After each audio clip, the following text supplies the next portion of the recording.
विभूति नारायण जी की सांप्रदायिक दंगा और भारतीय पुलिस पढ़ रहा था, तो बड़ा मज़ेदार अनुभूति हुई कि क्या एक राष्ट्रीय राज्य के निर्माण के साथ ही सांप्रदायिकता की बाढ़ आई। इसमें जिस तरह से इंगित है, सोचने पर मजबूर करता है। उस समय साम्राज्यवादियों की मजबूरी थी कि देश एकजुट हो जाएगा तो उनके लिए मुश्किल खड़ी हो जाएगी। उन्होंने जब मौका मिला तब लोगों में बंटवारे की राजनीति की, और इसके उदाहरण भी हैं। जैसे इस किताब में लिखा है कि 1857 और 58 से पहले तक 1713, 1820 और गाहे बगाहे 4-5 जगहों पे सांप्रदायिकता कही जा सकने वाले तनाव हुए थे, जिसमें उस समय तक राज्य छोटे छोटे टुकड़ों में बटा था। उनके क्षत्रपों ने उनको खाद पानी नहीं दिया। उन ऐसे आंदोलनों को जैसे मौका मिला दबा दिया। लेकिन 1857-58 के बाद देश की पूरी एकता, देश की एकजुटता को देखकर अंग्रेजों ने पूरी नीति बदल दी। नियम कायदों से एक राष्ट्र राज्य का एक तरह से निर्माण हुआ। हर जगह उनकी सत्ता थी और हस्तक्षेप उन्होंने करना चालू किया।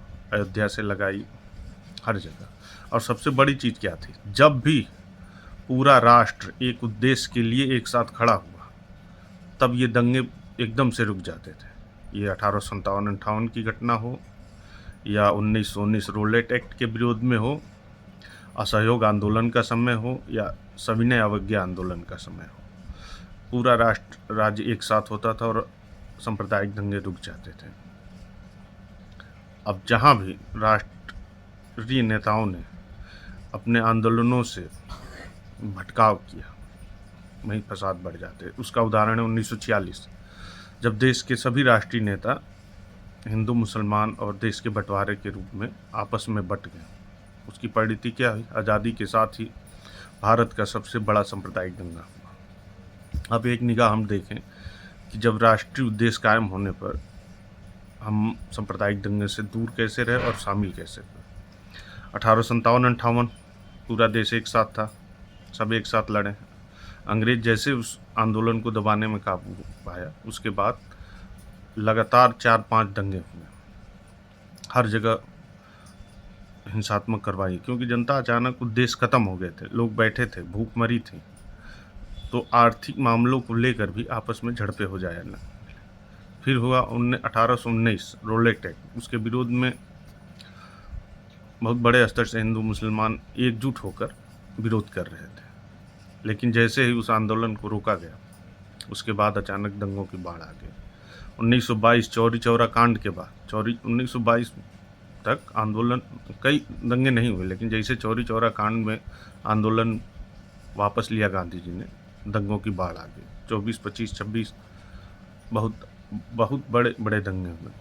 1930 तक आते आते फिर दंगे। उस समय तक सविनय अवज्ञा आंदोलन चालू हुआ था 30-31 में, लेकिन जैसे सविनय अवज्ञा आंदोलन वापस हुआ, कानपुर में सबसे भीषण दंगा हुआ, जिसमें गणेश शंकर विद्यार्थी जैसा हिंदू मुस्लिम एकता का प्रतीक, देश की आज़ादी का लड़ाई का नायक मारा गया।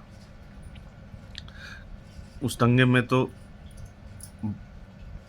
भारत की ब्रिटिश पुलिस, साम्राज्यवादी पुलिस ने कहीं कोई कार्रवाई नहीं की। उसकी रिपोर्ट इस किताब में उन्होंने दर्ज किया कि कैसे बयानों को दर्ज किया है, और बयानों के जरिए उन्होंने दर्शाया है कि पुलिस जब जब निष्क्रिय होती थी तब तब सांप्रदायिक दंगों की बाढ़ आई। और उसमें 2 उदाहरण हैं। एक इश्तियाक कोई है, उनके साथ कोतवाल खड़ा था, मंदिर तो लूटे जा रहे थे, हिंदुओं के घर जलाए जा रहे थे, लेकिन कोतवाल आगे नहीं बढ़ा। वहाँ अंग्रेज अफसर भी था, आदेश था कि तुम्हें आगे नहीं जाना। दूसरी घटना थी बजाज मार्केट की, जहाँ अब्दुल्ला की दुकान लूटी जा रही थी। वो रामकरण सिंह कोतवाल के पास गया, अपनी टोपी तक रख दिया कि हमारी दुकान बचा लीजिए, हमें बचा लीजिए। रामकरण सिंह मुस्कुराते हुए हट गए। उसके साथ अंग्रेज डीएसपी भी था। कोई कार्रवाई नहीं की गई।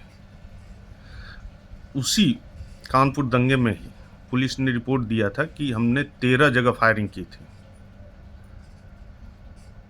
लेकिन उन 13 जगह फायरिंग की स्थिति क्या थी? 6 तब फायरिंग की गई थी जब पुलिस पे हमले हुए, और 4 ऐसी फायरिंग थी जब पुलिस अधिकारियों के बंगलों पे जनता नाराज होकर हमले कर रही थी। 3 ऐसी फायरिंग थी जो दंगाइयों के ऊपर की गई थी। आज जहाँ जहाँ ये कार्रवाई की गई थी वहाँ से दंगाई भाग गए थे, कोई अचानक दंगे रुक जाते थे। तो इस तरह से इन्होंने दर्शाया है ये साम्राज्यवाद किस काल में जब पुलिस निष्क्रिय हुई दंगे बढ़े। तो ये इतिहास है भारतीय सांप्रदायिकता का, जो हम मान सकते हैं जब अंग्रेज़ों ने पूरे देश को एक नीति में बांधा तो अपनी सहूलियत के लिए, अपनी सत्ता कायम रखने के लिए कैसे उन्होंने हिंदू मुसलमान को आपस में लड़ा के, ताकि एकता कमज़ोर हो जाए और उनके खिलाफ विद्रोह न हो। तो आप और हमें समझना है कि आज जब हम स्वतंत्र देश हैं, हमारे हाथ में सब कुछ है, जिस चीज़ से हम लड़े वही आज सांप्रदायिकता और जातवाद क्यों बना हुआ है। भाई अगर सिर्फ अंग्रेज दोषी थे तो आज के दिन में ये सांप्रदायिकता क्यों है? यही मेरे दिमाग में घुटता है कि क्या एक राष्ट्र राज्य सांप्रदायिकता और जातवाद के खाद पानी से चलता है? इसका मेन कारण चुनावी राजनीति है।